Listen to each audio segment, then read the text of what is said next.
గట్లనే కాంగ్రెస్ పార్టీ జడ్పీటీసీని చేసింది, కాంగ్రెస్ పార్టీ ఎమ్మెల్యేని చేసింది, కాంగ్రెస్ పార్టీ మంత్రిని చేసింది డీకే అరుణమ్మను.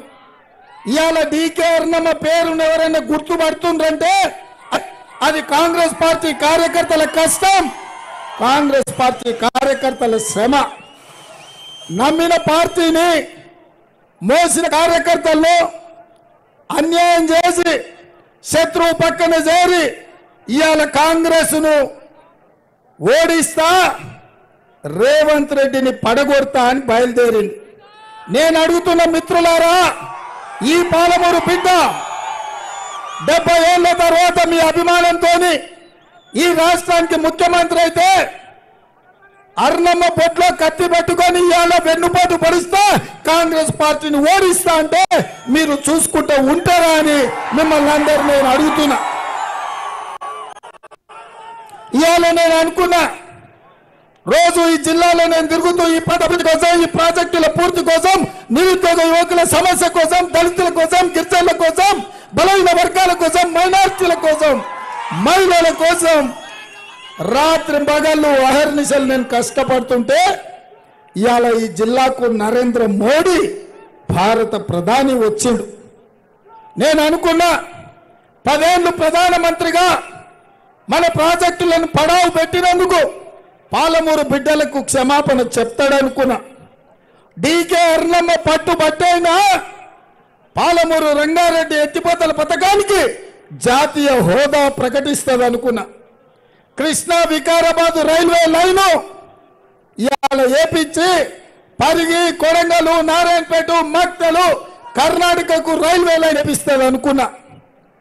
ఇవాళ రంగారెడ్డి జిల్లా ఔటర్ రింగ్ రోడ్డు మన షాద్నగర్ పక్కన మంజూరు చేసిన ITIR కారిడార్ను తిరిగి ప్రారంభిస్తారు అనుకున్నా. ఖమ్మం జిల్లాలో ఇచ్చిన ఉక్కు కర్మాగారాన్ని ప్రారంభిస్తామని మాట ఇస్తారు అనుకున్నా. వరంగల్ జిల్లాలో ఇచ్చిన రైల్వే కోచ్ ఫ్యాక్టరీని పూర్తి చేస్తామని మాట ఇస్తారనుకున్నా. నల్గొండకు IIT, మెదక్కు IIM ఇచ్చిన ప్రాజెక్టులను కొనసాగిస్తానేమని చెప్తారేమనుకున్నా. అవేమీ చెప్పలే, ఏ వరం ఇయ్యలే, ఏ మాట చెప్పలే. మన ప్రాజెక్టుల గురించి కానీ, మన నిరుద్యోగ సమస్య గురించి కానీ, పాలమూరు వలస బతుకుల గురించి కానీ ఒక్క మాట కూడా ఇయ్యలే. ఏం మాట్లాడిండే నరేంద్ర మోడీ గారు? మీడియా మిత్రులారా, ఒక దేశ ప్రధానమంత్రి ఒక ప్రాంతానికి వచ్చినప్పుడు, వెనుకబడిన ప్రాంతానికి వచ్చినప్పుడు, కొత్తగా ఏర్పాటైన రాష్ట్రానికి వచ్చినప్పుడు ఈ రాష్ట్రాన్ని అభివృద్ధి చేస్తాను, ఈ ప్రాంతానికి ఏమేమి ప్రాజెక్టులు ఇస్తాడో చెప్తాడని మనం ఆశించడం. ఆయన మాట్లాడిందంతా 100 రోజులు కూడా కాలేదు, అప్పుడే కాంగ్రెస్ వాళ్ళు రాష్ట్రాన్ని దోసుకున్నారని మాట్లాడుతుండు.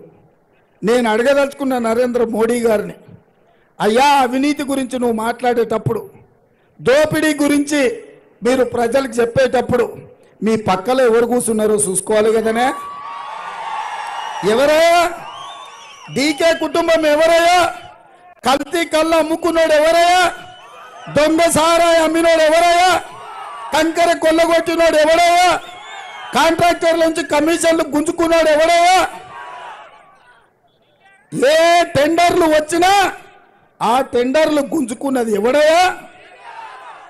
చివరికి వైన్ షాప్ల దగ్గర నుంచి మామూలు కూడా వదలలే, కళ్ళు దుకాణాల నుంచి కమిషన్లు కూడా వదలలే, ఇసుక వదలలే, మట్టి వదలలే, గాలి వదలలే, నీరు వదలలే, చెట్టును వదలలే, చేమను వదలలే, పుట్టను వదలలే. పాలమూరు జిల్లాను పట్టి పీడించిన చీడ పీడను పక్కన ఊసబెట్టుకొని నీతి గురించి నువ్వు మాట్లాడితే ఎట్లా నరేంద్ర మోడీ గారు?